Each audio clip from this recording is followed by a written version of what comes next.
s'est libéré de vous, les rebelles contre moi. Africa, Africa, Africa, Africa, Africa. Bomba bomba mabe nyonso polele bandeko balobi que ça fait longtemps bomona tomona nité mais ça fait longtemps que to banda ko observer kota la masolongo ezokende boni. Ah ngaye match comme peut ça bien. Match comme peut ça bien mais côté mususu peut to comprendre te. Ezaki na bandeko mususu ba banda osenga divorce. Ba banda ko jirega na divorce. Mais tango balobi que non non papa lobi to mama na ebite papa zaganani mama zaganani na masolongo pe to yeba bien te. Alobi to ya to fanda bengisi ba famille bo fanda famille à Genève boya famille pe ya kini boya to fanda to solola. Bo pesa makanisi oyo ya bino libala oyo continue to libala oyo esuka. Ndeko lenga ko ya sengi alobi banda na ona kingakati. Kende na nomona yeme bosolola bongonde masolo ko kende bien ezape avina Martin Fayulu na mpanzi na ye alobi ke masolo wana ko simba te na masolo wana ye pena bwakisi yango atiango mopanzi mais est-ce que ndevoir o esengeli kozwa pour que tout le monde a lumière liboso tout les gens ont un positionnement politique. FCC nanga muna salagi ne rappel des troupes. A bendi yaye à côté idéologie à côté morale mais na masolo ne toyoka selon ba information et parvenir biso. Les hommes bilinga bilinga. Selon les chiffres qui sont donnés, il y a 338 députés. Mais selon les chiffres, il y a 210 députés. Si la vérité est à côté, nini nani yango azo détenir vérité. Mikolo pe balobi ba olobate. To ebite ezani. Nani azo banga nini? Mbutu tolwaka ke moi simbwa. Pona lelo mbwa simbwa. Président na Brazza lobaka il n'est pas question ya ko boma coalition. Mais na discours na lobaki oyo tokanisaki yango te komi siko to sala nini wana mutu nanga na tuli comme oyo tokanisaki yango te komi na kati ya libala ngo mutuna siko ezali to sala boni to boma libala to sala ko boni. Président a proposé piste oyo ya consultation Ndeko Jean-Pierre Bemba déjà bakuta nae Ndeko Moïse Katumbi azokoma le 6 donc vendredi libeba carnaval déjà bandi et kosuka boni to yebite. Mais au-delà de tout, au-delà ya ba position nyonso batu bakoki kozala nango, il faut koyeba que la politique c'est l'art d'organiser la société dans sa globalité.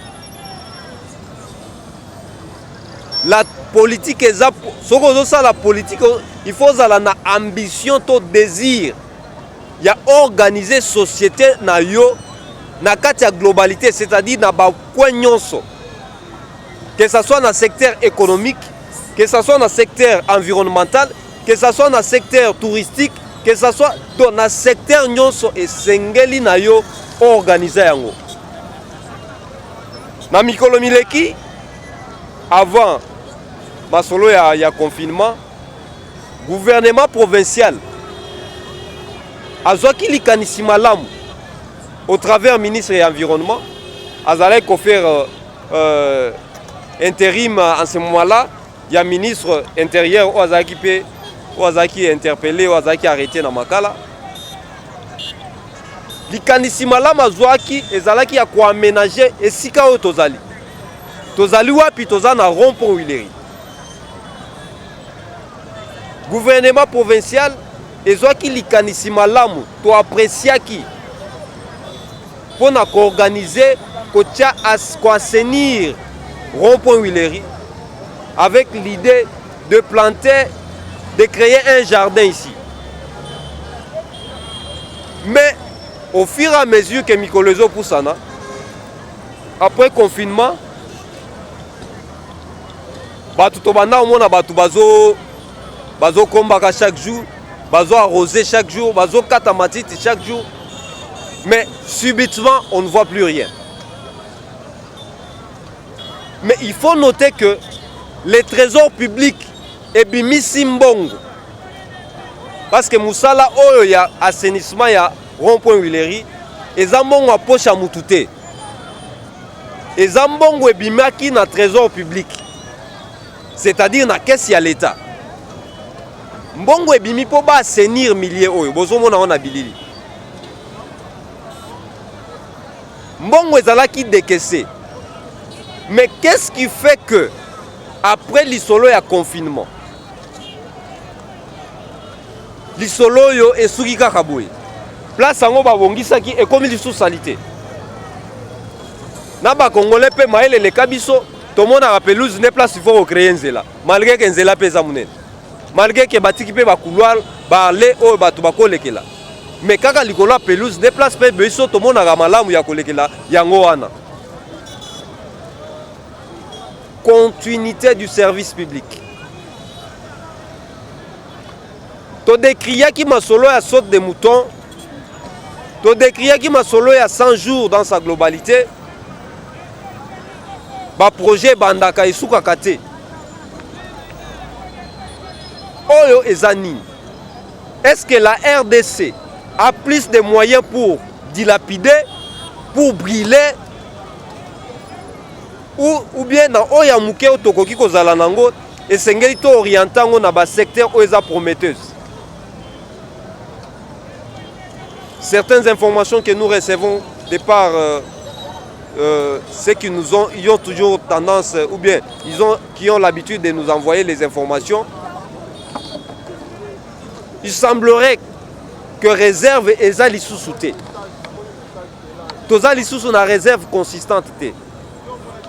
Mais batu ya environnement na gouvernement provincial bazombongo batia pour ko assainir jardin, pour ko créer jardin na rond-point Willery, mais esuka na nzela. Donc s'il faut revenir, donc c'est-à-dire il faudrait un autre budget, parce qu'il faudrait qu'on bandana ko assainir oyo nano baby, parce que baby matiti ya mabe boti pelouse eza bana sous-te que eza pelouse et comme juste comme matiti normal. La responsabilité na fonctionne sous anango. Soyons responsables. On ne gère pas la chose publique avec autant de légèreté. C'est une question où concerner l'intérêt commun, l'intérêt général. Parce que eloko musala oya matiti oya jardin oya ya rond-point Willery elinga kezala pona bonheur ya muto asala ki angote. Tout Congolais allait se retrouver. Biso ba etolinga ba selfie, surtout ba maman. Ba jeune fille ba lela ba selfie. Donc awa elinga ya koma nango jardin ba selfie. Mais na yebite eza incompétence. To ezalaki kaka rubrique créée pour faire du lapider l'argent de l'État. To ezalaki nini. Qu'est-ce qui a conduit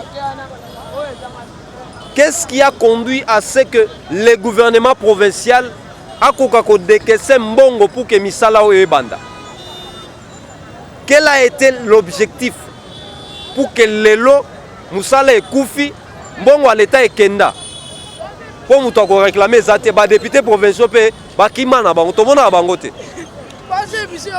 Na minute o baluka ba guerre à positionnement. Bao baza pour ça ba kota union sacrée bazali. Bao baza pour ça ba renforcer FCC bazali. En fin de compte mbutu to comprendre binoté. Mais mbongo ya l'État, mbongo ya contribuable eza dilapidé chaque jour. Regardez-moi ça.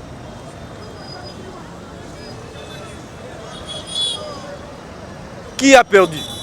L'État congolais. Ce qui musala et salamaka ndenge sengela ke salema. Mais le Congo est gagné 1+. Na esika ke muto akoya sima. Atia lisusu mbongo pona ko organiser jardin ondenge zalaki prévu. Akoki ko sala eloko mususu. Est-ce que RDC mbongo elekie ebele tonini? Okoti pe na kati ya ba marché o ezalaki créé suite ya makambo zando masolongo to comprendre te enfin. Ba marché ezalaki créé côté ya 24 rail. Marché ezalaki créé wana pona ko délocaliser batu mususu na zando ba banda côté ka à même les sols pour que ba banda côté ka kuna. Mais c'est resté comme ça. L'argent de l'État toujours dilapidé. Où allons-nous?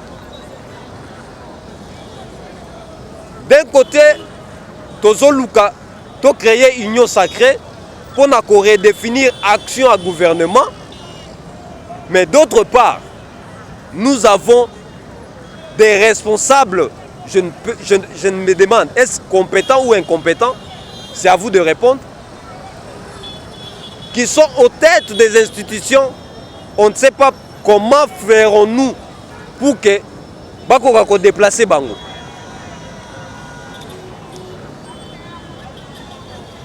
Est-ce que création y a union sacrée, si et seulement si il est établi que majorité est basculée, à l'issue il y a concertation. S'il s'avère que la majorité a basculé, nous allons aussi toucher les gouvernements provinciaux. Le président de la République avait promis, dans le premier séminaire, il y a un gouverneur au Salamaka, qu'il y aura une évaluation après 3 mois. Aujourd'hui, bientôt 2 ans. Est-ce qu'il y a eu évaluation déjà il y a 6 mois? Bon, on peut s'habituer raison Covid-19. Covid-19, c'est arrivé à quelle heure? Et la promesse a été faite quand? Le cardinal Mosengo Passigna, à son temps, avait dit que les médiocres dégagent. Est-ce que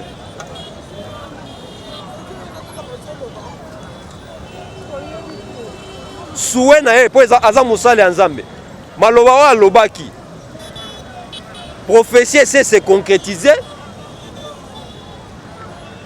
to etikali kaka cette prophétie qu'on attend comme si vous faites attends là et s'accomplira certainement. Cardinal Mosengo à son temps avait dit que les médiocres dégagent.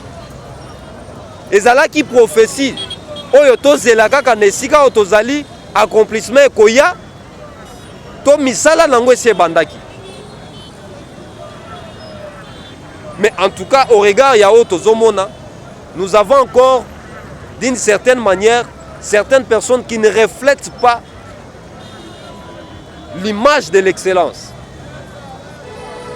Le Congo a besoin de plus que ce que nous voyons. Le Congo a besoin du meilleur. Pourquoi s'acharner seulement sur les positionnements? Pourquoi seulement ça? Pourquoi Bino Boza va conseiller pour donner des conseils pour que Moussala ait kende malam, pour que Moukonziamboka akoka poser ba jalon au ezo dalisa espoir, mais certains seraient juste pour les comptes Yakobluka Nengenini. Tokoki ko kwesa oyo ndengeni tokoki ko renforcer biso ndengeni. Guerre de positionnement.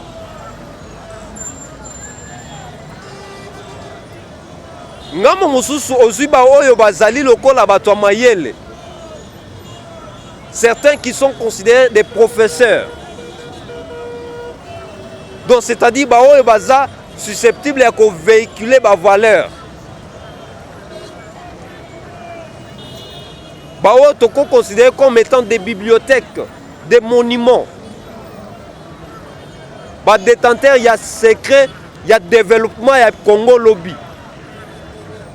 D'autre part, ils sont là juste pour kokanisa.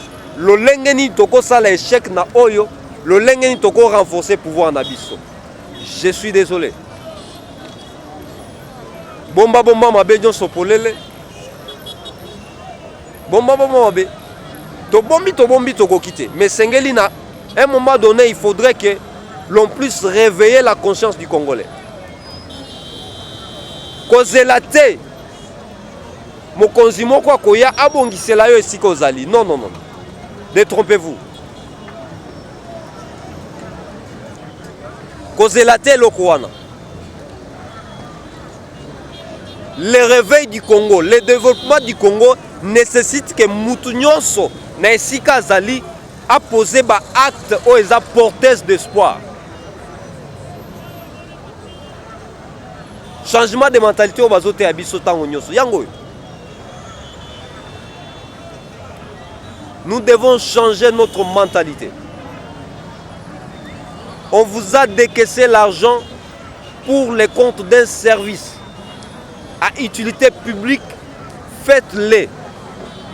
Et il faut le faire bien.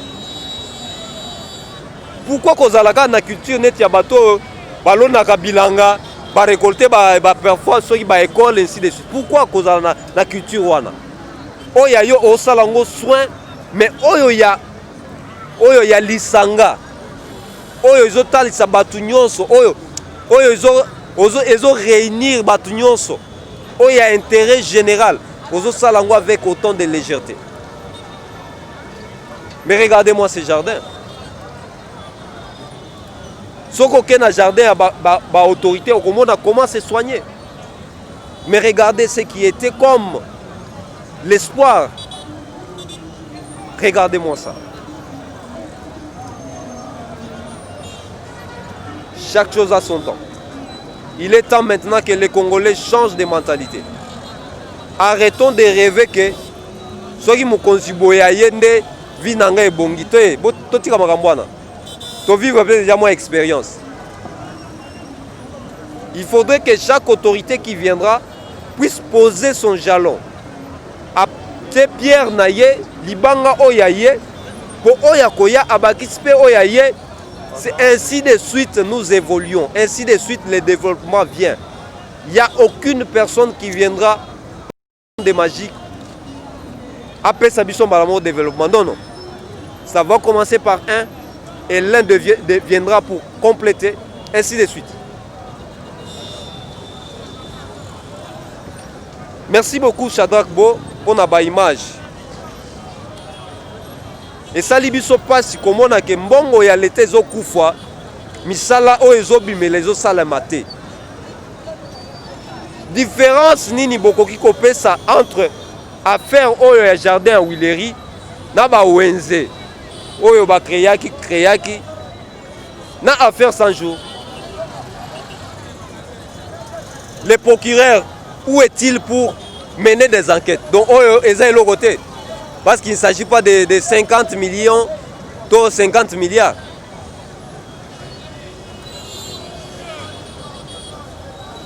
Donc oyo eza elo côté ba fait yango moyen ko briller piste pe ezate. Mais ba fait yango pour lesquels on peut mener des enquêtes pour voir pourquoi les travaux se sont arrêtés.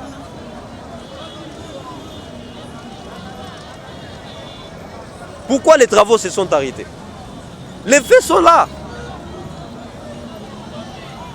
Il n'y a pas flagrance. Le procureur général. Y a-t-il pas moyen de mener des enquêtes pour découvrir pourquoi Misala ya Willery ya ko sala jardin oyo s'arrêter? Biso tout au na o concertation le président de la République ainsi de suite. Oui, c'est normal, c'est le chef. Il consulte le peuple pour savoir quelle disposition prendre. C'est tout à fait normal. C'est tout à fait légitime parce que c'est la politique, on ne se fait pas des cadeaux. Mais au-delà de tout, Il n'y a pas d'autre chose. L'argent du contribuable congolais est dilapidé.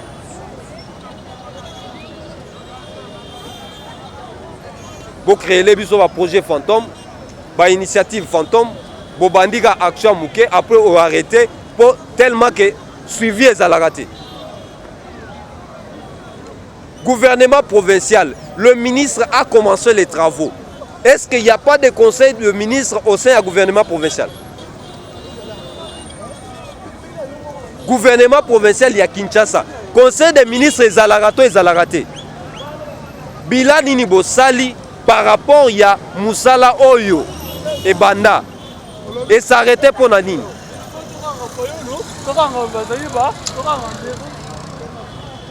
Tous a toujours distrait na Babilo Romoro inutile. Fayulu, Bemba, Katumbi, Chinarambo, enfin. Mais côté Missa les Okufa, Bozotalate. Il est temps de se réveiller, de prendre conscience et de changer de mentalité. Parler politique à longueur de journée, ça nous avance à quoi? Poser plutôt acte au Ezotalisaken, nous avons les soucis de voir notre pays développé.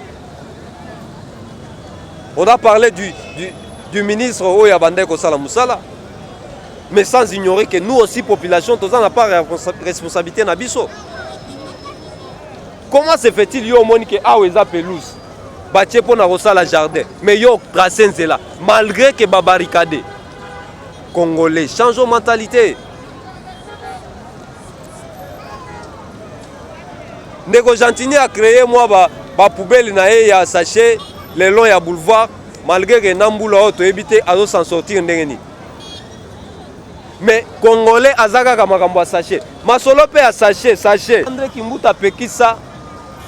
Mais lelo tozomo nango kaka. Na ba supermarché bateka rangote mais ezo uta wapi. Suivi ya ba décision. Est-ce que pour André Kimbuta zate ba décision Ezouamaka en tant que gouverneur et qu'on y s'appliquer yango na supermarché ba sachet pesa la lisusu et comment va biodégradable mais ba oyo ya mai oyo ezo uta wapi yango tondi na rond-point Muleri.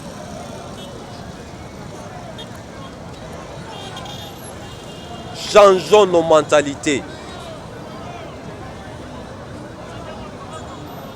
Changeons nos mentalités. Il est temps que dans chaque secteur, ce qui aujourd'hui responsabilité, je suis appelé à poser des actes pour laisser l'empreinte. J'ai toujours apprécié le ministre provincial au environnement. Par rapport à l'action qu'on menait dans Wazalaki, beaucoup de à Kitambo. Mais aujourd'hui, je me demande qu'est-ce qui est arrivé. Ce message est à la fois pour interpeller les dirigeants et pour nous interpeller nous Congolais. Jamais Togoki continuer à fonctionner n'enge oyo et sengeli à un certain moment changer nos mentalités. Pour éviter biloko. ZM Télévision en partenariat avec la coordination pour le changement des mentalités, tozali ko bete la CT pour que chaque citoyen a posé ba acte où ils ont reflété valeur yambo cannabiso. Tozala te molongo ya ba oyo balobaka kaka mboko ekobonga te, ekobonga. Moko ekobonga te, ekobonga. Ne soyons pas des prophètes de malheur, mais plutôt conscientisons les autres bao bazan zinga na biso pour que masolo ekende bien.